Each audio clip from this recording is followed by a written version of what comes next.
na ta poleten dan, ki bo posebej zaznamovan z vsebino krožnega gospodarstva. Tako da za našimi govorci danes se nadejamo kroženja dobrih idej, predlogov in tudi konkretnih rešitev, ki so v prostoru že prisotni.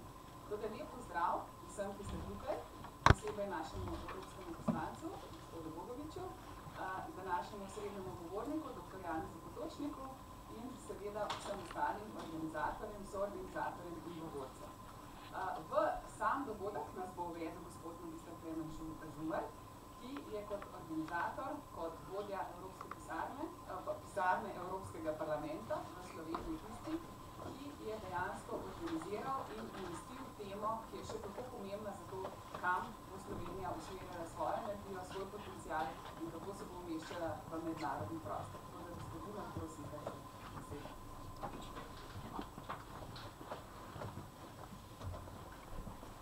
Najlepša hvala, gospa Tadeja Gurin-Košir, spoštovani evropski poslanec Franc Bogovič, dr. Janez Potočnik, nekdanji evropski komisar za okolje, Uroš Vajgl z Ministrstva za okolje in prostor, Mirko Šprincer, eden izmed dveh vodij Springa, gospa Erika Oblak, predstavnica nevladne organizacije Društva Ekologi brez meja, spoštovani predstavniki civilne družbe, znanosti in inovacij, akademskega sveta in medijev, spoštovani gosti. V informacijski pisarni Evropskega parlamenta v Sloveniji natančno spremljamo odločanje in predloge zakonodaje, ki se sprejemajo v Bruslju in Strasburgu tudi za Slovenijo. Naš cilj je, da identificiramo in izpostavimo tiste ključne teme in dosjeje, ki so pomembni tudi za Slovenijo. Krožno gospodarstvo je prav gotovo ena izmed pomembnejših tem v tem mandatu Evropskega parlamenta in kot bomo videli tudi za našo prihodnost.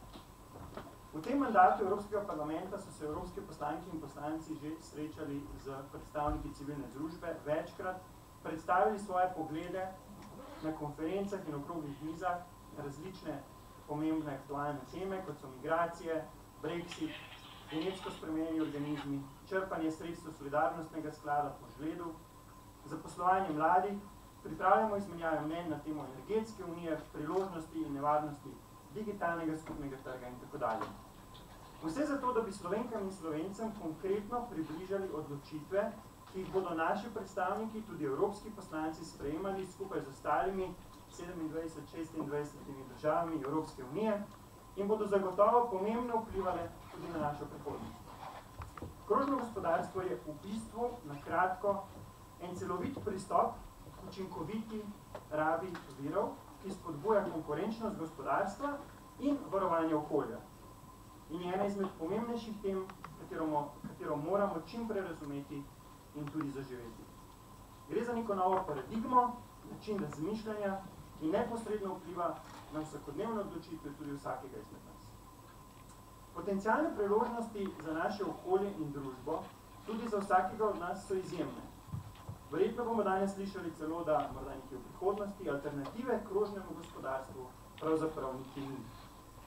Ker se evropske poslanke in poslanci tega zavedajo, je Evropski parlament že pozval k družbi brez odpadkov, imenovani Zero Waste, in se zavzel za zavezujoče cilje preprečevanja njihovega nastajanja do 2025, cilj 70% recikliranja komunalnih odpadkov do 2030, 80% recikliranja embalaže do 2030, poleg tega je predlagal 50% manj odpadkov v morjih do leta 2025, glede na stanje leta 2014, cilj zniževanja zavržene hrane za 30% do leta 2025 in še mnogo drugih predlogov.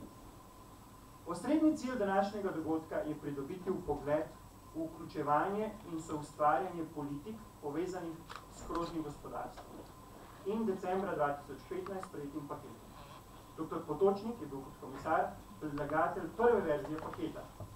Zato sem izredno vesel, da je z nami in nam bo lahko podal globalni pogled in aktualne refleksije iz prve noči. Z debato želimo tudi osvetliti pomen preoblikovanja v družbo krožnega gospodarstva, vloge različnih deležnikov pri tem in konkretne potrebe, priložnosti, izzive za omogočanje prehoda iz linearnih v krožne modele. Nenazadnje pa želimo predstaviti konkretne predloge za doseganje boljšega pretoka informacij z evropske na nacionalni na nacionalno raven in okrepiti dialog med deležniki, torej tudi med vsemi tukaj zbranimi. Naj končam z zahvalo Ekologom brez meja in Ministrstvu za okolje in prostor ter ekipi informacijske pisarne Evropskega parlamenta v Sloveniji za sodelovanje in vse neumorne sestanke, kjer smo s pozitivno energijo in mnogimi debatami dorekli in sestavili današnje srečanje, za katerega že nekako nelinearno čutim, da bo zanimivo in produktivno. Hvala vsem.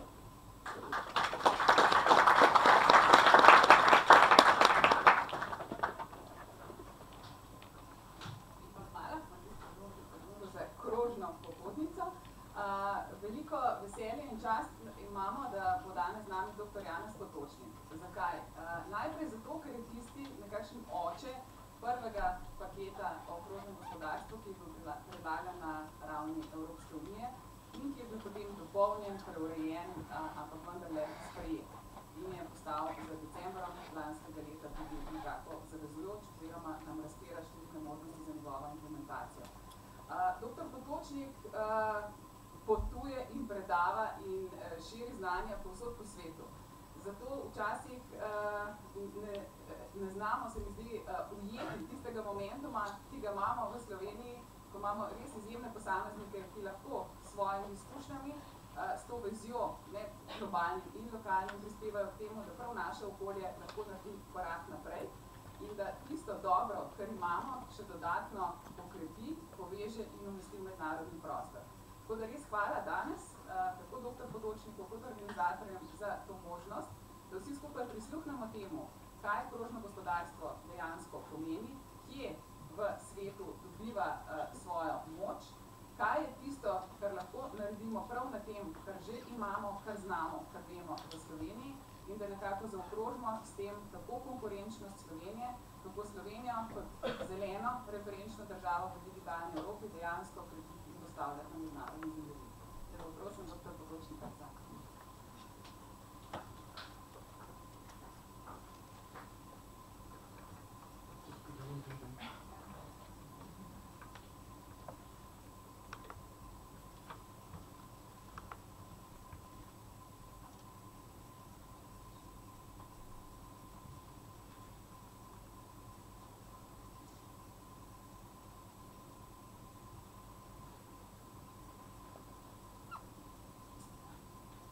Najlepša hvala, spoštovani gospod poslanec. V bistvu mi je žal, da moram to odpredniti, ampak tako pač je. Mimogrede, človek se počasi naveliča ponavljati svoje predavanje, posebej, če predavaš dvakrat po 2 dni. In ker smo včeraj imeli super srečanje to organizo oziroma delavnico, na kateri smo se o teh stvarih pogovarjali, sem sam precej presiljen v reciklažo. Ampak sem pa v bistvu priredil predavanje toliko, da sem osrednjo pozornost posvetil enemu problemu, s katerim se bomo v prihodnosti, vsaj po mojem mišljenju, največ ukvarjali, to je prehranskem sistemu. V bistvu povezavi s kmetijstvom. To je nekako tudi Franci čast za tvojo prisotnost, ker si bil takrat minister za kmetijstvo in minister za okolje, ko sta še skupaj delala. Ampak pojdimo lepo počasi skozi tiste stvari, ki so ključne in ki jih enostavno ne moremo drugače kot ne ponoviti. Zakaj v bistvu do vsega skupaj prihaja in kaj so ključni vzvodi, da danes razmišljamo drugače, kot smo razmišljali nekaj generacijo pri nazaj. Tega se ne da odgovoriti drugače, kot da najprej pogledamo, kaj se je v bistvu zgodilo v 20. stoletju in zakaj so se stvari toliko spremenile. In 20. stoletje običajno imenujemo stoletje velikega pospeška, acceleration. Prebivalstvo se je v 20. stoletju povečalo za 3,7-krat. Letna raba gradbenega materiala se je povečala za 34-krat, rudnih mineralov za 27-krat, fosilnih goriv za 12-krat in biomase približno toliko, kot se je povečevala rast prebivalstva, torej za 3,6-krat. V povprečju se je skupna raba materiala povečala za 8-krat in emisije toplogrednih plinov za 13-krat. To je Še ena stvar se je zgodila v 20. stoletju, ki jo na nek način ne upoštevamo zadosti. To je globalizacija. Globalizacija v prvi vrsti za nas v Evropi pomeni dvoje. Pomeni to, da se moramo začeti zavedati, kako zelo smo povezani, soodvisni. Tega nikoli prej ni bilo. Skratka, svet je prvič v stanju, ko smo drug od drugega povsem odvisni in povezani. Do tega pripeljali marsikaj od revolucije, metodološke transporta, informacijske tehnologije, pa tudi samo dejstvo, da nas pač tudi bistveno več kot posebno v preteklosti. In drugo pomembno dejstvo, ki se ga moramo zavedati v zvezi z globalizacijo, je dejstvo, da je globalizacija v bistvu pripeljala do popolnoma drugačnih razmer, kot smo jih v Evropi in tudi v drugih državah pričakovali. Mi smo predvsem pričakovali, da se nam bodo globalizacijo odprli novi trg. To se je dejansko zgodilo, vendar je tisto, kar se je zgodilo še hitreje, da se je iz teh trgov v bistvu močno okrepila konkurenca na naših trgih. In da kar naenkrat smo soočeni s povsem drugimi razmerami, kot smo bili soočeni še generacijo nazaj. In globalizacija Evropa nikoli ni pravzaprav zares dojela, niti se ni na njo pripravila, niti ni pravilno govorila na te izzive. Je pa globalizacija, vsaj kar se tiče povezav in vsaj kar se tiče globalnega razvoja, pozitivni proces zaradi tega, ker zaradi te povezanosti, hitrega pretoka znanja, hitrega pretoka tehnologiji, ki je tudi posledica tega, da pravzaprav danes podjetje predav kamorkoli po svetu, se je posledično zgodilo to, da imate zelo veliko rast, predvsem v tistih delih sveta, kjer so ljudje v nizkih stopnjah razvoja, kar pomeni, da na nek način dohitevajo v razvojni stopnji nas razvite, kar je seveda pozitiven proces. Zdaj pa prehajamo v 21. stoletje in tisto, kar ga bo zaznamovalo. Na eni strani ne moremo mimo rasti prebivalstva. Rast prebivalstva je izjemna in to predvsem v nerazvitem delu sveta. Nas je danes 7,3 milijarde. Ocena Združenih narodov je, da nas bo 9,7 milijarde do polovice stoletja, kar pomeni, da nas bo v eni generaciji dodatno 5,5 milijarde. V eni generaciji. Skupno število prebivalstva v začetku 20. stoletja do 1,3 milijarde. Skratka, v eni generaciji nas bo dodatno 1 milijardo več, kot nas je bilo skupaj v stoletju. V enem letu imate na planetu dodatno prebivalstvo Nemčije, 600 na več, v 4 letih dodatno prebivalstvo Združenih držav Amerike in v 9 in 6 urah dodatno prebivalstvo Slovenije. To je nekaj. Vse to se dogaja tam, kjer so ljudje, na najnižji stopnji razvoja, ker je tudi rodnost zelo močno povezana s tem. Praviloma imajo večji število otrok v tistem delu sveta, kjer ali ni kontrole za rodnost, ali ni zavedanja, ali kakokoli že. In zato je ta pritisk, ki ga bomo v naslednji generaciji, ker se bo iz nekega potrošnega razreda blizu revščine, ko napredje v srednjega gospodarstva približno 3 milijarde ljudi, bo seveda zelo velik. Spet trend je dober, vendar ga moramo vedno gledati v kontekstu razmer, v kakršnih že danes živimo. In že danes živimo v razmerah, ko sta revščina in socialna neenakost na svetu neverjetni. Poročilo Oxfama pravi, da ima 62 ljudi toliko bogatstva kot polovico prebivalstva, ki ga ima najmanj, da ima 1% prebivalstva več bogatstva kot ostalih 99%. In že danes, kljub temu, da je pravzaprav majhen del sveta živi v blagostanju, je 60% vseh ekosistemov degradiranih ali pa jih uporabljamo netrajnostno. In vse več dokazov je tudi o preteči nevarnosti podnebnih sprememb, tega vam ni treba posebej razlagati, ker je dovolj, da stopite ven iz tega prostora, vam bo vse jasno. Kaj je ključni problem, ki ga na nek način poskušam vedno opredeliti in ki je pravzaprav zelo lepo prikazan na tej prosojnici. Če gledate na horizontalni osi, imate Human Development Index človeškega razvoja, skratka, bolj desno se nahajate, bolj ste razviti tukaj. In vertikalno je pa okoljski odtis, če više ste, tem slabše je. In te zelene točke so v bistvu države. In zelene točke, ki so rdeče obkrožene, so članice Evropske unije.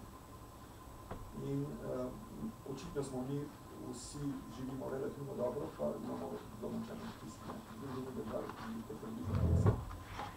In v tem spodnjem zelenem kvadrat, v pravokotniku, ki ga vidite, so vse države, ker ljudje živijo dobro, v mejah planeta.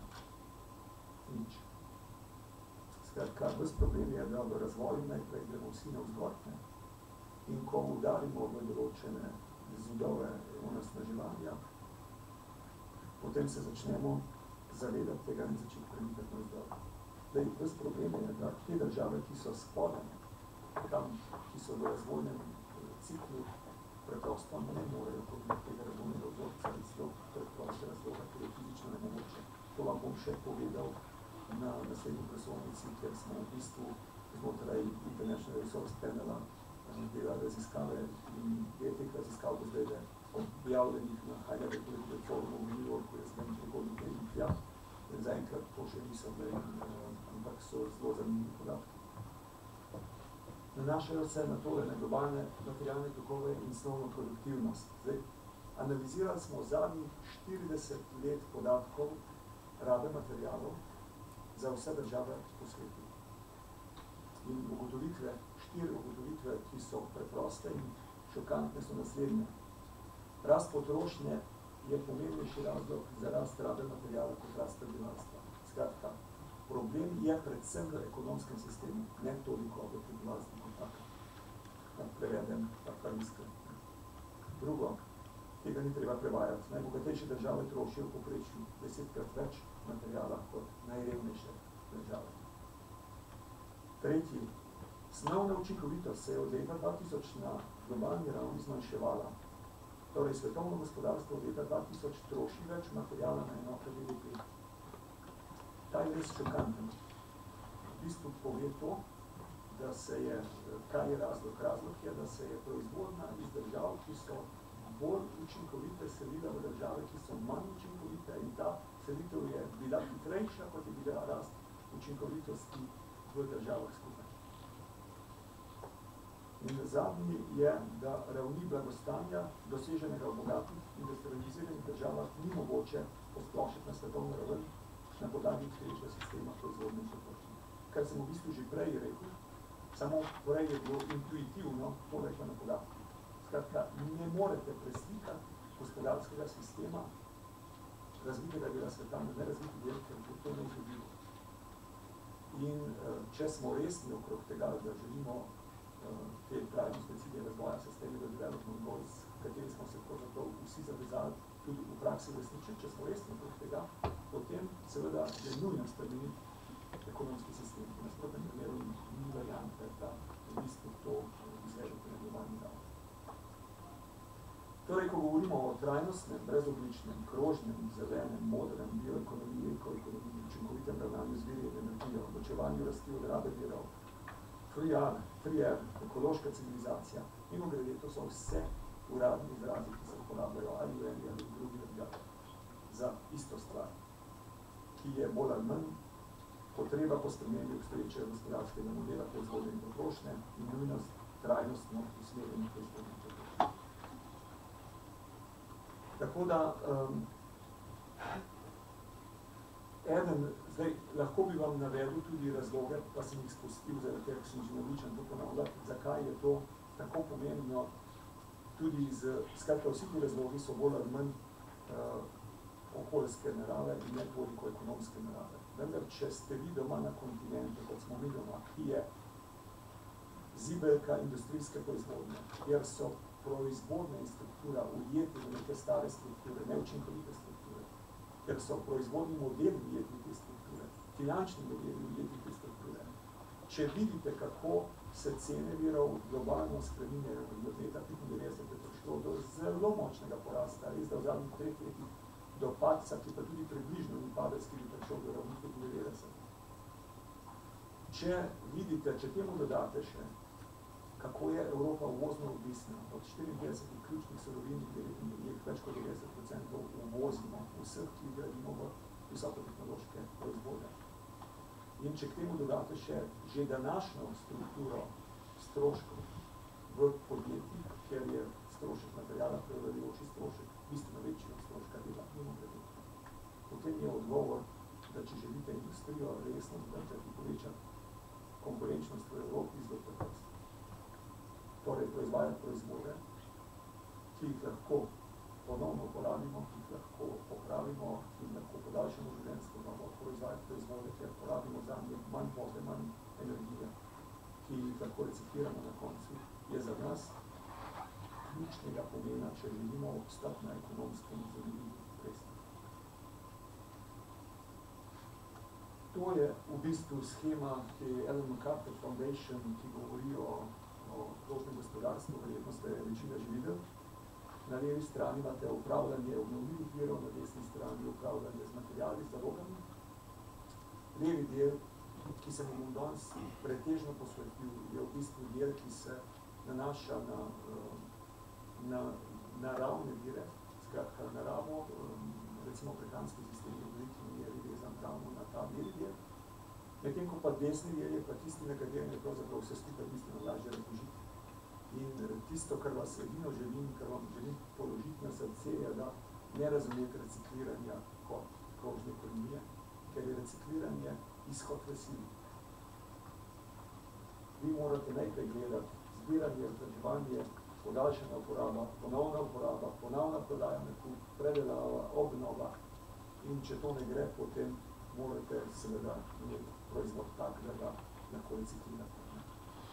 Ampak običajno je ta bližnica, ki jo večina uporablja, je bližnica, da je krožno gospodarstvo recikliranje. Je pomemben del, ampak ni samo recikliranje.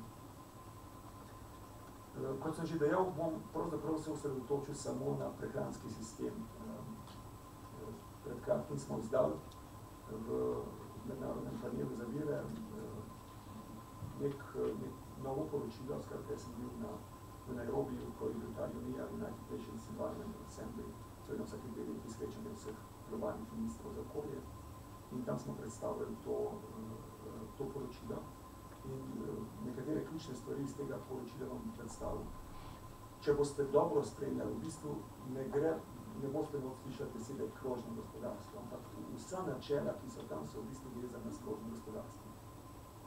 Sem pa sam tudi predsedujoči fundacije RISE, to je Rural Investment Development Support, ki jo tam imam pisarno v Bruslju in to delam pro bono v bistvu. In tudi tam v bistvu zdaj usmerjam vso energijo v to smer. Vam pa želim najprej povedati, zakaj v bistvu sem prepričan, da je prehranski sistem ključni problem in ključno jedro vprašanj za prihodnost razvoja sveta. Zdaj, to so rezultati raziskovalnega dela, ki ga je Stockholm Resilience Institute pod vodstvom profesor Rockstroma začel leta 2009, potem je bilo nadaljevano, tole je varianta iz leta 2015, kratka projektirana. In tu imate na 9 področjih podnebnih mej, planetarnih mej, v bistvu razloženo, kje po njihovih ocenah smo pravzaprav v najbolj nevarni oziroma situaciji, ki jo najtežje obvladujemo. Tisto, kar je rdeče, je beyond zone of uncertainty, skratka visoko tveganje. In to je na 2 področjih. Pri tem, kako v bistvu upravljamo s tokovi fosforja in dušika, in pa na področju izginjanja biotske raznovrstnosti. Potem imate pa v rumeni coni imate pa tudi, to je pa cona negotovosti, kjer se negotovost povečuje, imate pa land system change, skratka sprememba namennosti zemlje. in pa podnebne spremembe. Zdaj, če dobro pomislite, upravljanje z dušikom in s fosforjem je izključno stvar, ki je vezana na kmetijstvo. 60% skratka zemeljske biotske raznovrstnosti izgine zaradi delovanja kmetijstva, medtem ko tudi podnebne spremembe in den system change sta absolutno direktno povezana tudi z kmetijsko dejavnostjo oziroma s prehransko dejavnostjo, če sem preciznejši. Torej, z vidika planetarnih mej je obvladovanje prehranjevanja ljudi v prihodnosti ključni problem. Pika. Kot sem dejal, smo pripravili 3 poročila. Jaz sem bil v bistvu odgovoren samo za tega, ki je bil 2016. Prvo govori o javnih dobrinah, drugo o trajnostni intenzifikaciji kmetijstva in tretje o hranilih, kako v bistvu jih ponovno uporabimo in recikliramo. Skratka, to je fokusirano na fosfor in pa dušik, predvsem, čeprav bi lahko šel širše, ampak to sta ključni te hranili.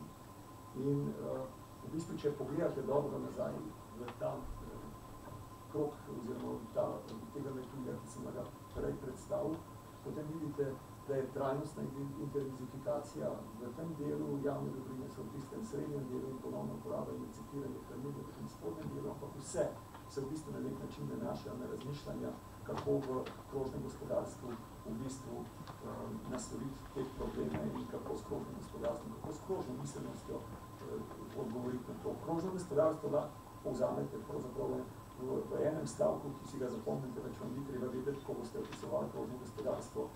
To je gospodarstvo, v katerem različne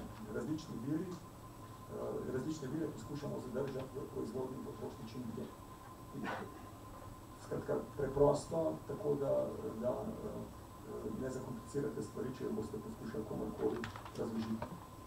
Zdaj, ta prehranski sistem je definitivno v srčju agende 2030 za trajnostni razvoj. Vse, skratka 1, 2, 3, 4, 6, 7 teh let, kar jih je v barvi, jih je direktno povezano s prehranskim sistemom. Od tega, da od zdravja do tega, da prehranite vse ljudi, do potrošnje, do trajnostne potrošnje in proizvodne in tako naprej.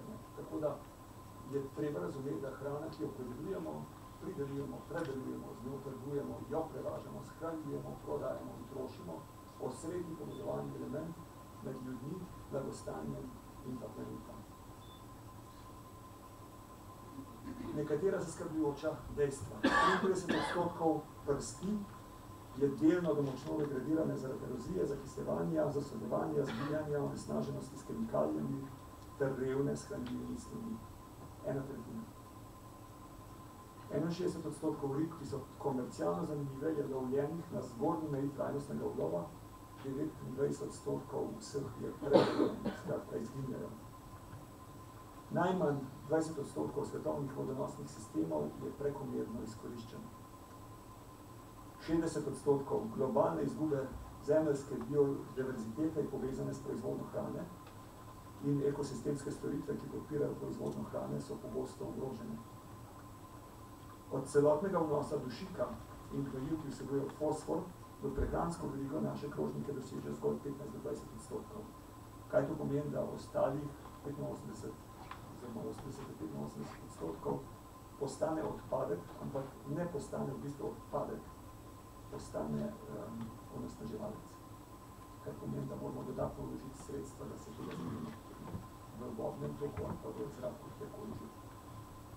In potem prehranski sistemi so na svetovni ravni odgovorni za približno 24% emisij toplogrednih plinov. Skratka, tudi rešitve za toplogredne pline in podnebne spremembe, brez da resno se lotite teh vprašanj.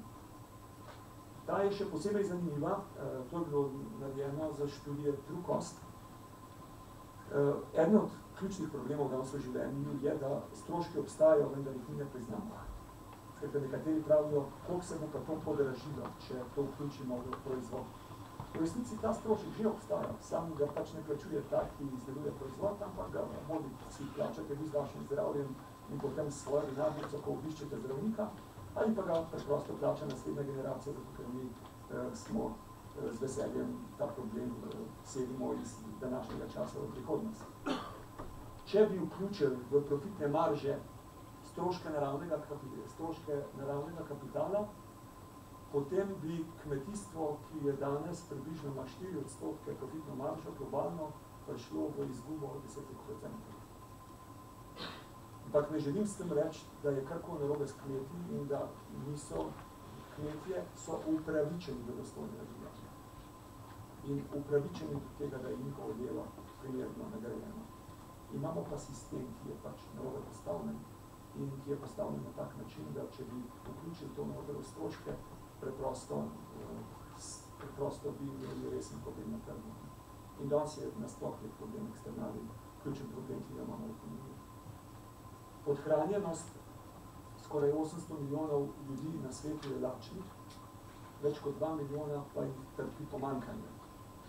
Tukaj imate strukturo spodaj, kako bi želel, kako kasneje si pogleda, kje je v katerem predelom, pa tako ugibate, kje je to. Potem imate pa na drugi strani debelost.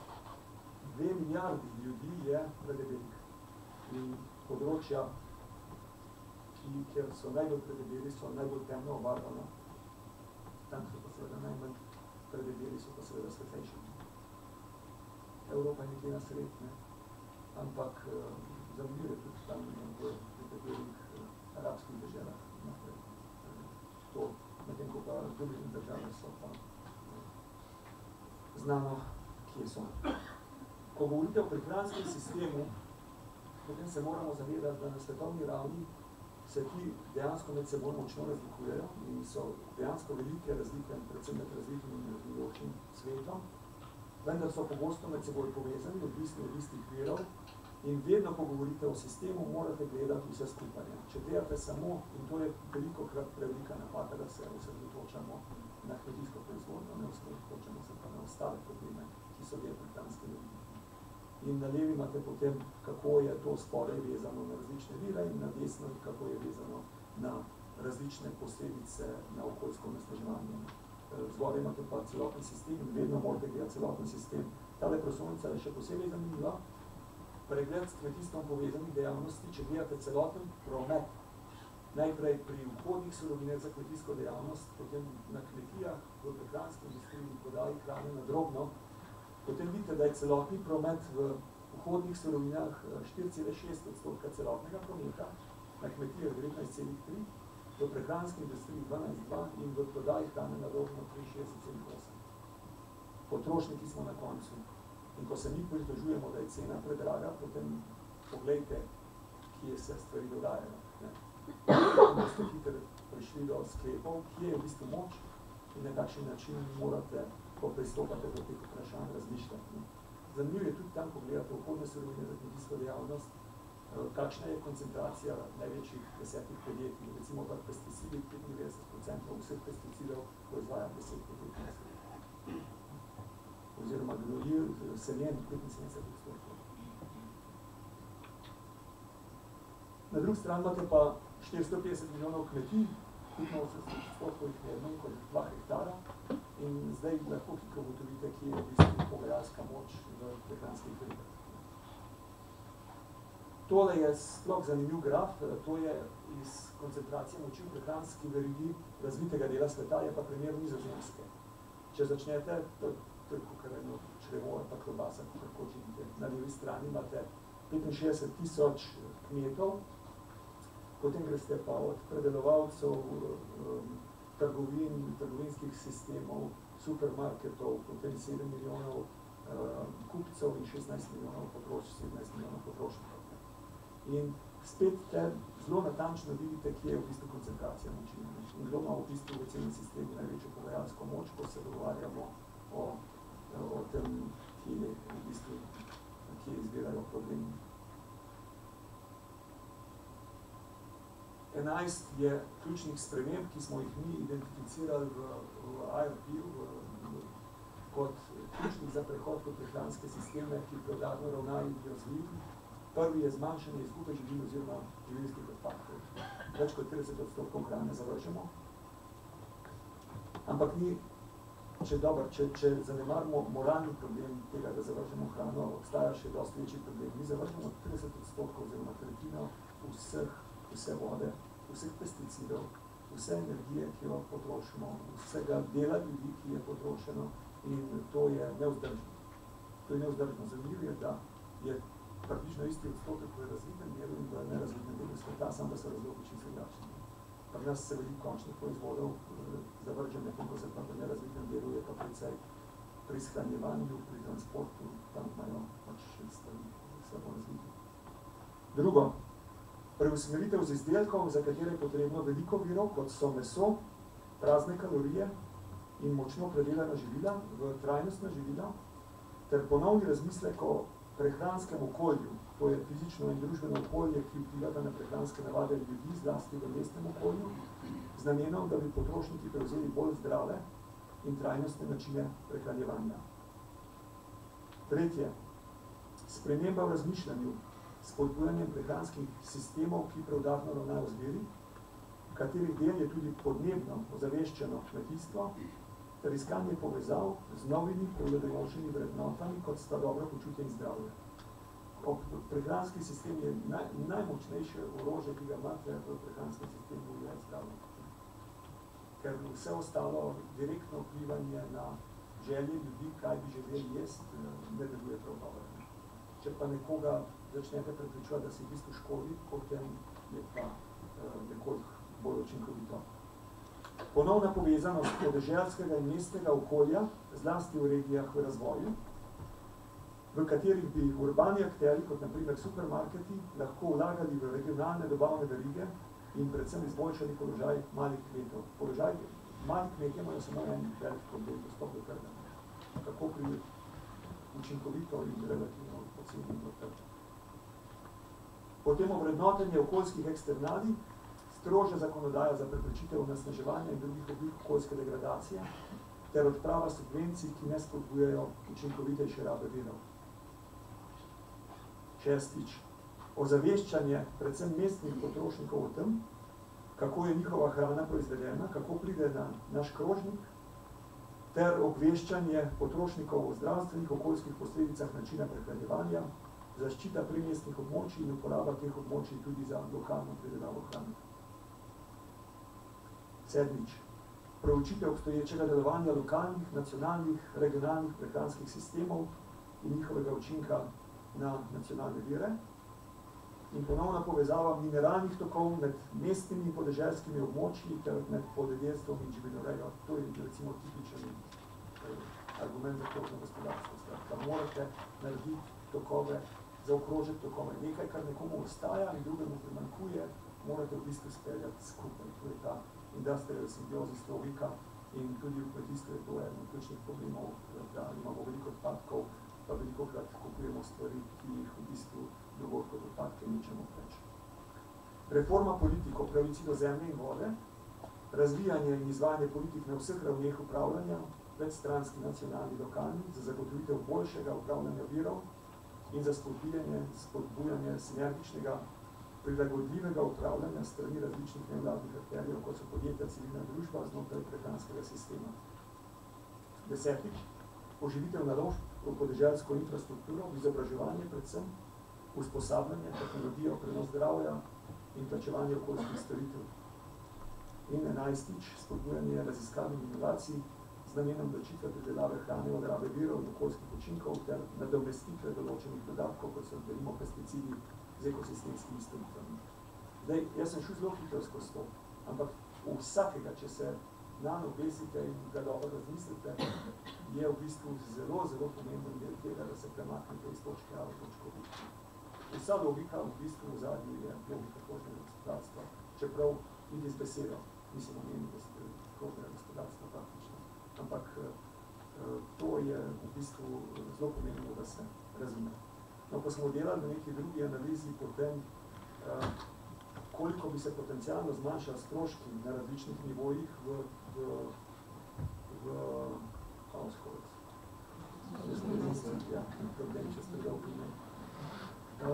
potem smo ugotovili, če bi šli z neko shemo, s katero bi probali čim bolj intenzivno iti v smeri krožnega gospodarstva ki je recimo na področju mobilnosti lahko zmanjšala stroške gospodinjstva za 60-80%, na področju hrane za 25-40% in na področju gradbenja oziroma bivanja 25-35%. Skratka, ekonomsko gledano, to je bilo delano za raziskavo, ki ni imela veze z okoljem. Delali smo samo ekonomske učinke.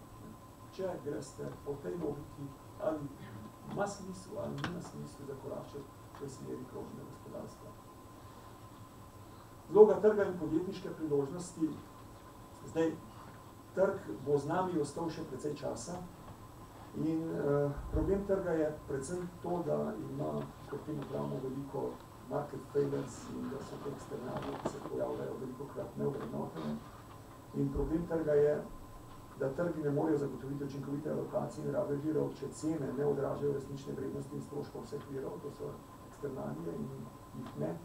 Če so nagrade kapitalu nesorazmerne z nagradami drugih proizvodnih faktorjev, to je dejstvo. Znam, če je eden od mojih kolegov na vprašanje, ki ga je dobil od ene zavzete okoljsko osveščene razpravljavke, je rekla, dokler se ne znebimo kapitalističnega sistema, do takrat bomo imeli problem. In on je v bistvu odgovoril z zanimivim odgovorom, ki sem ga prvič takrat začel resno razmišljati. Rekel je, da v bistvu ni problem z kapitalizmom, ampak je problem, da imamo premalo kapitalizma. Ker imamo samo finančni kapitalizem in imamo pa v bistvu kapitalizma, ki bi vrednotil delo primerno in imamo kapitalizma, ki bi vrednotil naravni kapital. In imamo v bistvu kapitalizem, ki pravzaprav je zelo pohabljen in tudi približno ni tak, kot bi moral biti, če bi šli s to logiko dejansko naprej. Če so podjetniki z letnimi pogodbami in bonusi, ki temeljijo na kratkoročnih vrednostnih delnic, stimulirani kratkoročnim odločitvam, in tudi to so, in lahko bi še nadaljeval če. Torej, vedno, ko govorimo o trgih in ureditvi, je pomembno, da razumemo, da trg in regulation, ureditve, gredo skupaj. To danes bi najboljše razložil z vsem, ki ste nogometni zanesenjaki, ki spremljate evropsko prvenstvo, z globalno igro, ki se je reče nogomet, vprašajte najboljši igralce na igrišču, ali si želijo dobrega sodnika in ali si želijo jasnih pravil igre. Ne grede, to je regulacija. In vsi bodo rekli, ja, ker če tega ne boste imeli pač na igrišču kaos. In kdo bo prevladoval, tisti, ki je najbolj agresiven. In to se dogaja danes velikokrat na naših globalnih trgih. Prevladujejo tisti, ki so najbolj agresivni, ker so trgi premalo urejeni. Ključne stvari za prihodnost so inovacije, ki jih pa morate usmerjati, potencial morate usmerjati v pravo smer.